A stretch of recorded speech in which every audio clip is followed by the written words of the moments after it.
षडस्वपि सर्वस्तोक्यम् महादेवस्य देवस्य यः पतेन्मङ्गलाष्टकम्।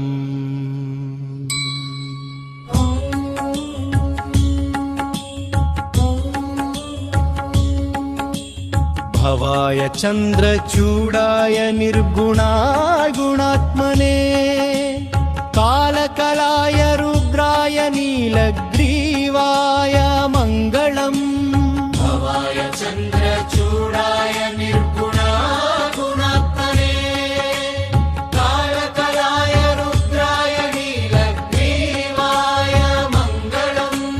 वृषारूढाय भीमाय व्याघ्रचर्माम्बराय च पशूनां पतये तुभ्यं गौरीकान्ताय मङ्गलम्।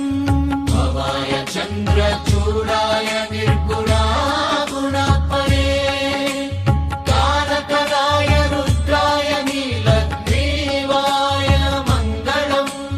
भस्मोद्धूलितदेहाय नागयज्ञोपवीतिने रुद्राक्षमालाभूषाय व्योमकेशाय मङ्गलम्। भवाय चन्द्रचूडाय निर्गुणाय गुणात्मने कालकलाय रुद्राय नीलग्रीवाय मङ्गलम्। सूर्यचन्द्राग्निनेत्राय नमः कैलासवासिने सच्चिदानन्दरूपाय प्रमदेशाय मङ्गलम्।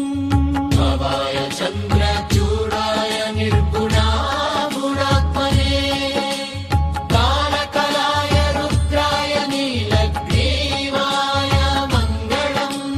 मृत्युञ्जयाय साम्बाय सृष्टिस्थित्यन्तकारिणे त्रयम्बकाय शान्ताय त्रिलोकेशाय मङ्गलम्।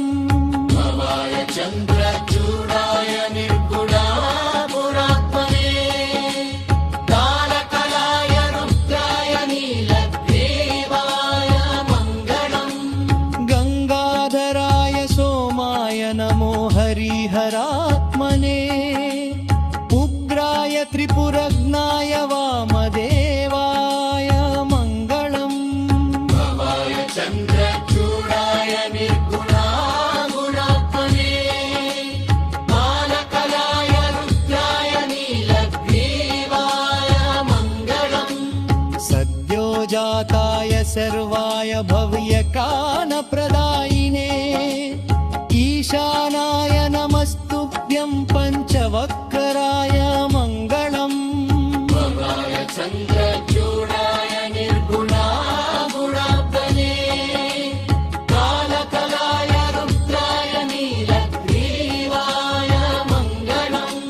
सदाशिवस्वरूपाय नमस्तत्पुरुषाय च अघोराय च घोराय महादेवाय मङ्गलम्। भवाय चन्द्रचूडाय निर्गुणाय गुणात्मने कालकलाय रुद्राय नीलग्रीवाय मङ्गलम्। श्रीचामुण्डा प्रेरितेन रचितं मङ्गलास्पदम् तस्याभीष्टप्रदं शम्भो ह्यः पतेन्मङ्गलाष्टकम्। भवाय चन्द्रचूडाय निर्गुणाय गुणात्मने कालकलाय रुद्राय नीलग्रीवाय मङ्गलम्। महादेवस्य देवस्य यः पतेन्मङ्गलाष्टकम् सर्वार्थसिद्धिमाप्नोति स सायुज्यं ततः परम्।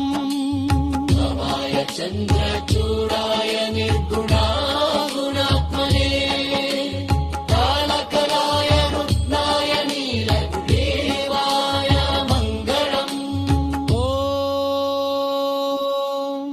महादेवस्य देवस्य जयपते मङ्गलाष्टकम्।